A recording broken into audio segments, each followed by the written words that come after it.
Bonjour, alors aujourd'hui on est sur un quad Shinray 250.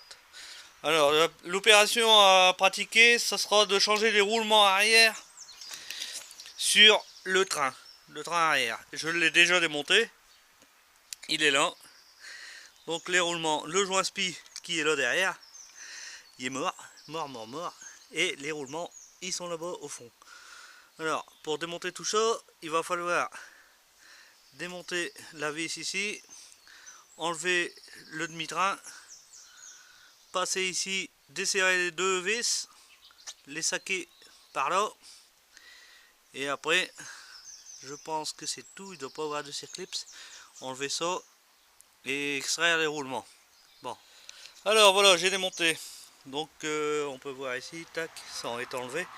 Ici le roulement il y a battu dessus, donc il y a une petite cote, donc il va falloir que je recharge à la soudure un peu tout le tour, et après le faire assez serrant, là aussi, apparemment le roulement il a battu un peu normal hein, quand on voit l'état des roulements. Les roulements sont...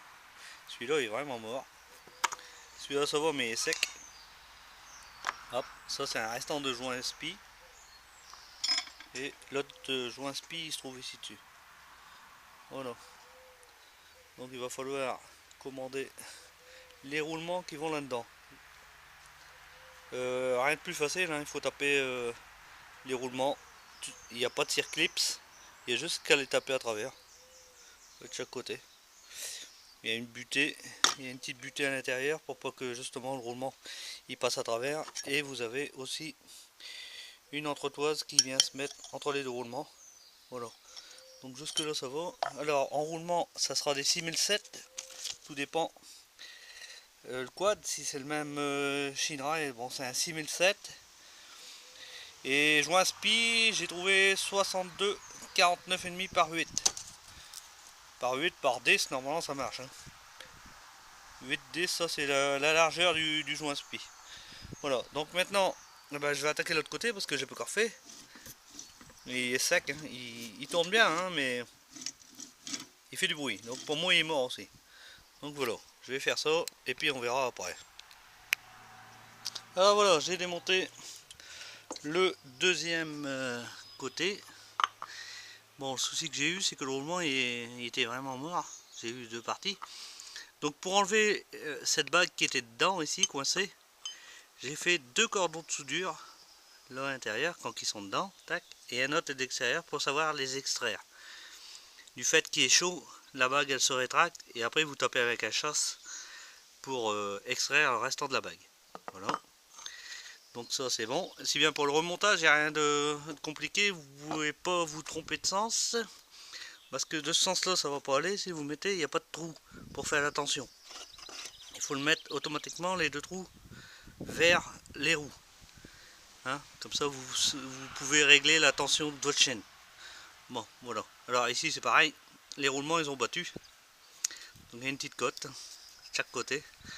Donc je pense que je vais recharger la soudure et puis le poncer en tapant le roulement dessus. Un roulement, comment je vais dire ça, je vais prendre un roulement et puis à la fin il sera mort, mais c'est juste pour dire de pas le meuler trop ni que ce soit trop serrant. Je termine à la lime après que j'aurai fait ma soudure. Voilà, donc il ne me reste plus qu'à acheter 4 petits roulements comme ça. Donc c'est, je recommence avec mes roulements. Les roulements c'est 4 roulements de 6007, 2 joints spi 62 49,5, bon, je pense que c'est plus 50, on verra à l'avenant. Et 2 autres joints spi 62 40 par 8. C'est tous les deux des par 8. Voilà. Donc ce que je vais faire c'est remonter à remettre les pièces dessus pour rien perdre. Je vais tout refoutre dessus, comme ça je ne perds rien en attendant d'avoir les roulements, les joints spi. Ah, encore une chose, ici vous avez un pas de vis avec ces deux gros boulons. Il y a un côté c'est un pas normal, donc quand vous le serrez c'est dans le sens des aiguilles d'une montre et desserrez c'est dans le sens inverse des aiguilles d'une montre. Que de l'autre côté c'est un pas anglais. normal, hein, c'est pour pas que ça se desserre en roulant. Donc c'est inversement au pas français. Voilà, c'est un pas anglais. Voilà. Sur ce, ben il n'y a plus qu'à commander toutes les petites pièces. C'est soit ça ou alors acheter des nouveaux arbres. Mais bon, il n'y en a pas des ronds. Donc voilà, c'est ce qui arrive quand vous achetez un quad d'occasion. Le gars, bah, il dit pas tout, hein. Vous achetez et puis voilà, vous avez des surprises. Mais bon, à voir.